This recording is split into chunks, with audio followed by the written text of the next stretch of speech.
According to a recent opinion poll, many Muslims say that the way for the West to have better relations with Islam is to show it more respect. And who said Muslims don't have a sense of humour?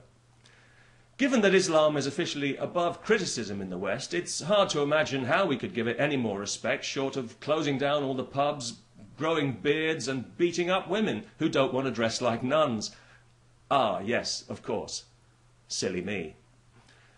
I think many people in the West are now realising that Islam has already been given far too much respect, especially here in Europe, where, according to another poll, people now see it as a threat to their culture. They carry on accommodating its every demand, of course, but this is not because Islam is welcome in Europe, far from it. It's because people have been conditioned by the lie of multiculturalism to believe that what they should think is more important than what they do think. So, although people will criticise Islam in private, they know that to do so publicly, in other words, to be honest about their feelings, would instantly make them racists and Islamophobes and Nazis and disgusting imperialist, ethnocentric, fascist bastards grinding their jackboots into the faces of the innocent and the weak. So, best not make a fuss. You want to beat your wife and mutilate your daughter? Be our guest. We'll even subsidise it, because we want to be your friend. What's that? You want to destroy our corrupt society? Well, that's our fault, not yours. Here, have some more money. This film that's coming out in Holland shortly, which has got the whole country in a state of heightened terrorist alert, is yet more proof that everything in Europe now needs to be measured against the possibility of Muslim violence.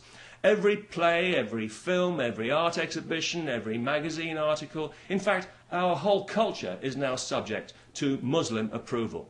But then this is Europe, and we have a history of appeasement and caving into threats. Radical Islam knows this and is playing us like a violin. They know that Islam will never get blamed for anything in Europe, no matter what happens. So that, for example, when the Danish press reprinted the cartoons recently, which was followed by a week of rioting by Muslim youths, Copenhagen's chief of police refused to admit that it had anything to do with the cartoons. He said it was because they were bored. Yes, that's right. They all rushed out and set fire to the city every night for a week for something to do. If only they'd had a table tennis club. The whole thing happened because 3 Islamic fanatics were caught planning to murder the cartoonist. Imagine how bored they must have been. Oh yes, also, a newsflash for European journalists. An anti-Semitic attack by Muslims on Jews is not a conflict between communities. In case you hadn't noticed, Islam hates Jews. Even if Israel didn't exist, Islam would still hate Jews.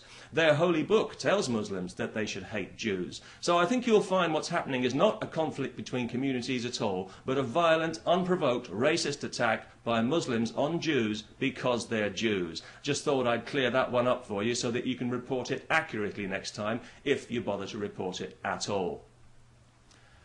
If we were serious about respecting Islam, we would give it an honest reality check. Islam needs to adapt to Europe, not the other way around. Now, I know a lot of Muslims actually agree with this, and they make an effort to adapt and to rub along with everybody else, which is great, and it's very welcome.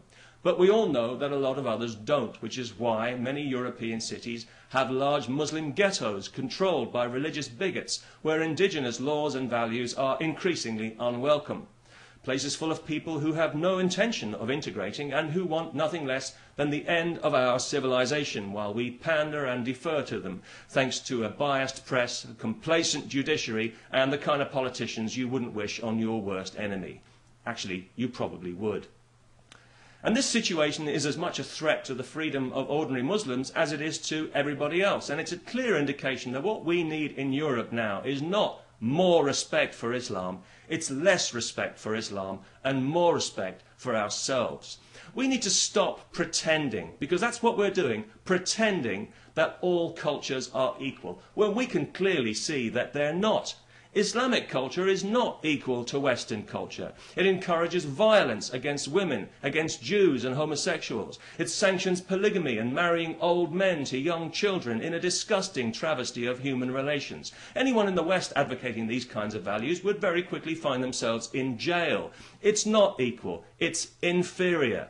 And given radical Islam's openness about its totalitarian agenda, this is not something that should be encouraged in any way. It should be discouraged by firm legislation and by rigorous enforcement of the law. Remember the law?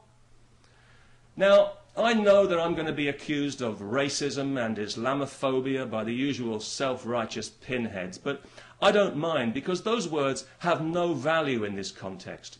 One has been neutralised by repeated dishonest misuse, and the other is just a barefaced lie concocted by the political left in tandem with the religious right in a marriage of convenience which is, well, quite simply beneath contempt. A phobia is an irrational fear. Resisting Islam is not irrational. Pandering to it is irrational.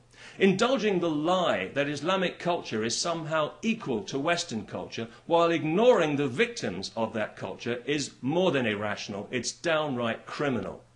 And if you really want to talk about racism, then look no further than the poisonous fiction of multiculturalism, a divisive and patronising racist ideology. And the governments of Europe who promote it are racist governments. The civil servants who pander to it are racists. The university lecturers who encourage it are racists. The journalists who lie about it are racists. And the ordinary people who say one thing in private and another in public are cowardly, racist hypocrites. If we can't bring ourselves to say what's in our hearts when it truly matters, then we've already given up our freedom, and with it the freedom of future generations, which is something that we've got no right to do. We didn't earn this freedom. It was handed to us on a plate by people who did earn it with their lives. We don't own it. We're custodians of it. It's not ours to give away. So it's time to speak up, Europe. It's time to stop whining and bellyaching about the Americans for 5 minutes and show a little backbone for once. Just once. Or do we want to spend the rest of our lives cowering like frightened mice from a handful of violent bigots who think they have a right to poke a finger into our chest and tell us how we're allowed to live, what we can and can't do, say and think? Well, I don't know about you, but anyone who asks me that question is going to get a very short answer. And I'll give you a clue, it won't contain the words Allah or Akbar. Peace. Wouldn't that be nice?